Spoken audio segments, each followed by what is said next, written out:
Alors bonjour à tous, heureux de vous retrouver, chers amis, en ce lundi pascal. J'espère que vous allez bien.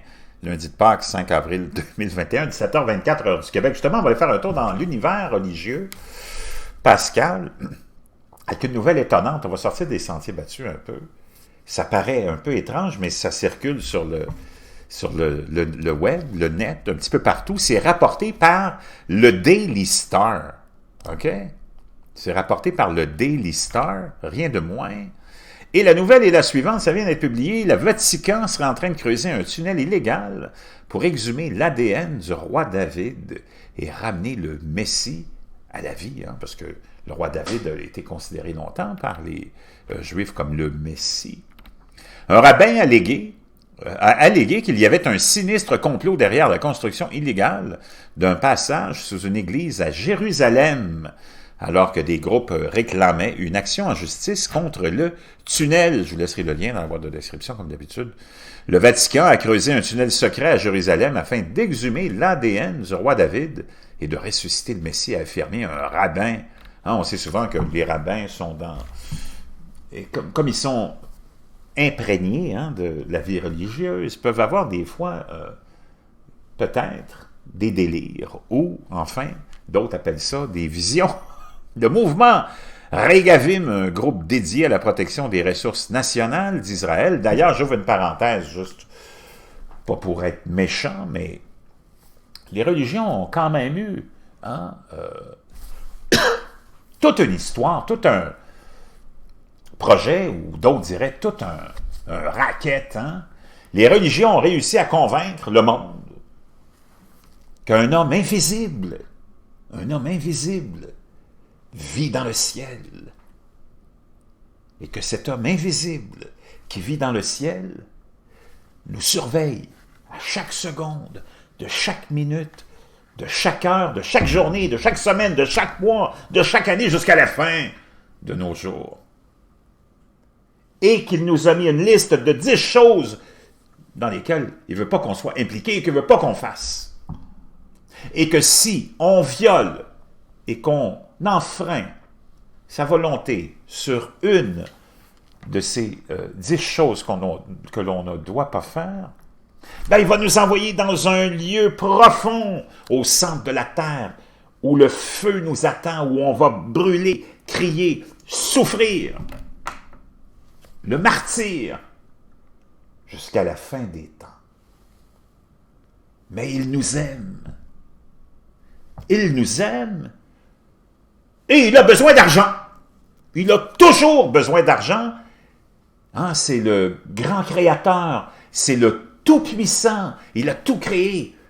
Il gère tout, sauf l'argent. Il y a beaucoup de difficultés à gérer l'argent. Puis il est toujours cassé comme un clou. Quand tu parles d'une bonne petite histoire de bullshit, les religions encaissent des milliards et des milliards et des milliards, ne payent pas d'impôts, ne payent pas de taxes, puis ils trouvent toujours le moyen d'être cassés comme des clous, puis de nous demander de l'argent. Comme histoire de bullshit, c'est dur à battre, mon ami. Comme dirait George Carlin, c'est mon petit clin d'œil à George Carlin que j'aime beaucoup. Donc, on prétend qu'il y a un passage d'environ 1970 pieds de long et 5 pieds de large sur l'église de la Dormition sur le mont Sion, dont la construction a été achevée il y a environ 12 ans. Regavim allègue que les autorités catholiques ont construit le tunnel entre le bâtiment principal de l'abbaye de la Dormition et les résidences du clergé dans le bâtiment Beit Yosef. Un groupe israélien demande qu'une église soit poursuivie pour la construction d'un tunnel illégal à Jérusalem, rien de moins.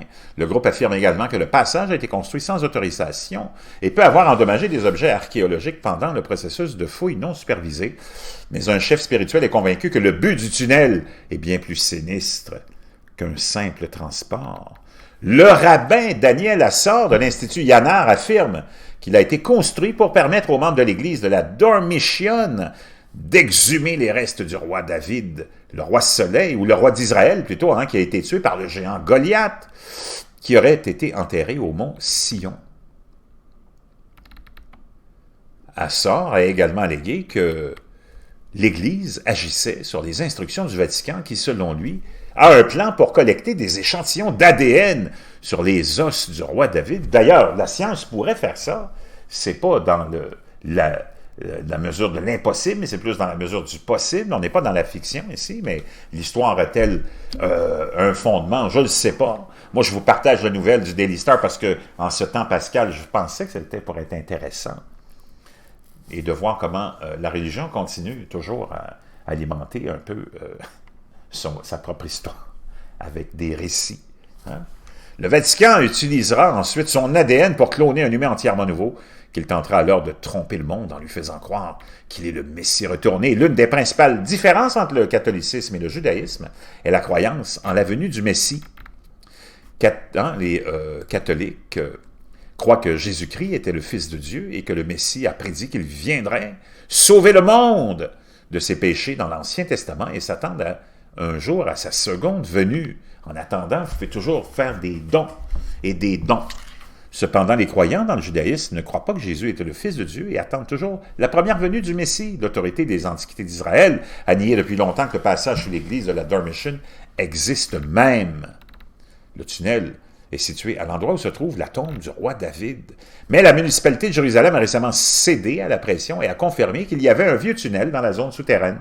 La documentation officielle a révélé que le tunnel de 150 mètres de long se compose de plusieurs salles souterraines contenant des objets anciens, mais malgré ces résultats, la municipalité n'a toujours pas facturé à l'Église des taxes foncières municipales pour le tunnel illégal. Mais parce que les religions ne payent pas d'impôts. Hein?